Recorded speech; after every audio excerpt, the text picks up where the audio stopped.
तो पुण्यात्मा, जिनके आज संतान नहीं है वो बहुत सौभाग्यशाली है। और इस लोक वेद के आधार से, जो इन नकली गुरुओं संतों के आधार से, काल की प्रेरणा से इतना प्रेरित किया जाता था कि जिसका संतान नहीं है उसका तो मुंह भी नहीं देखना चाहिए सवेरे, वो तो महान पापी है। अपनात्मा, जिसके संतान है और उसकी संतान भी और माता पिता भी परमात्मा के चरणों में लग गए हैं, उन जैसे भाग्यशाली पृथ्वी पर नहीं। क्योंकि है तो वो भी लेन देन, पिछला संस्कार एक दूसरे से जुड़ा हुआ है, लेकिन अब परमात्मा की शरण में आने से वो हमारा जो लेन देन है वो हल्का हो करके और बहुत आसानी से हमारा क्लियर हो जाएगा। और हम भी भगवान की भक्ति करेंगे, हमारी संतान भी भक्ति करेगी, और हम अपने उस उलझेड़े को, एक दूसरे के संस्कारों को अब वर्तमान में परमात्मा की ओट में भगवान की भक्ति की शक्ति के सहयोग से हम आसानी से एक दूसरे का वो पूरा कर देंगे।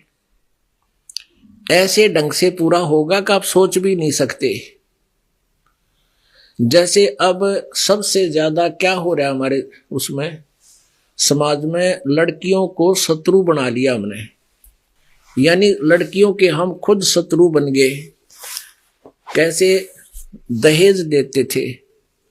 शुरुआत करी थी कुछ पैसे वाले मायाधारी मस्करों ने, लड़की को कार दे दी, मोटरसाइकिल दे दी, फलाना दे दिया, 5 लाख दान दे दिए। अब गरीब आदमी पता कहां से दे बेचारा।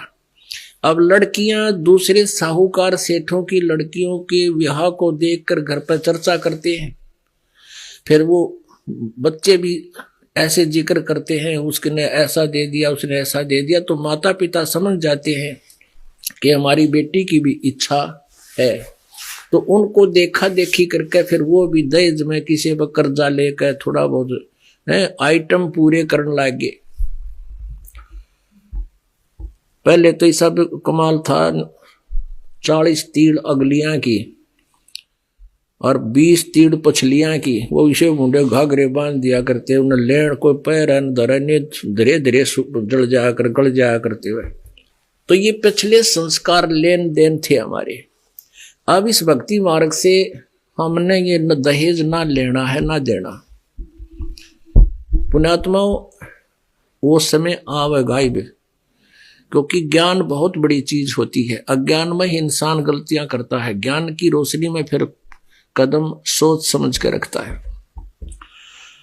अब हम यहाँ शादी कराते हैं अपने बच्चों की, बहन अपने भक्तों की, बहुत ही सिंपल वे से, बहुत साधारण वे से, चाहे कोई कितना धनी है चाहे कोई गरीब है। लड़की के ब्याह में कोई एक्स्ट्रा खर्च नहीं करते। यहां तक भी हमने भात को भी लेना देना बंद कर दिया है, आगे नहीं करेंगे इस व्यवस्था, खाम खाएंगे उलझेड़े थे। और एक सिंपल वे से, साधारण से तरीके से बच्चों की शादी करते हैं।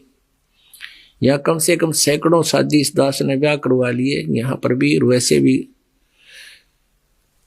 अब यहाँ पर अभी समस्या क्या आ रही है कि जैसे कुछ भक्त हमारे हैं, भगत कम हैं, उनके नाते रिश्ते दूसरे बिना भक्तों में भी होते हैं।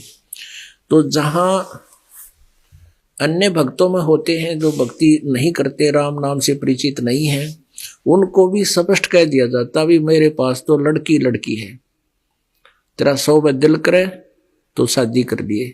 अब परमात्मा ने एक ऐसी स्थिति ला दी है कि लड़कियां कम होगी, लड़के हो गए गणे। ये कोई कर्नाटक ते ब्याह के लावा है, कोई किधर बिहार ते, आप सीधे हो गए। इवनो कहे बस ना मन लड़की लड़की दे दे। और जो लड़के हैं, हमने जो लड़के का ब्याह करना, हमारे भक्तों ने पहले खोल कर देते, भाई एक ना पैसा हम नहीं लेंगे, हमने अपने सिर पर कर्जा नहीं रखना तुम्हारा। ठीक है, इस बेटी को जिसने बेटी दे दी फिर रख के लिया, 16 साल 18 साल पाल पोस के कन्या दे दी और के रख लिया उसने। तो इस प्रकार हमने इस बीमारी को हल्का करना है। और वो जैसे जो हमारा कई लाखों में निमटना था, अब फ्री ऑफ कॉस्ट निमट गया, वो संस्कार कट गए, वो खत्म कर दिए मालिक ने, इसके पास पावर है। तो ऐसे वह बेटी भी भक्ति करेगी जो हमारे घर पर आवेगी, उसका भी कल्याण होगा। तो इस प्रकार हम अपने संस्कारों को ही भलका करना है। और जिनके संतान नहीं है, अब वो इस ज्ञान के आधार पर अपना दिल डांट ले, उनका तो सौभाग्य है, उनके तो भक्ति करे और पार हो यहाँ से।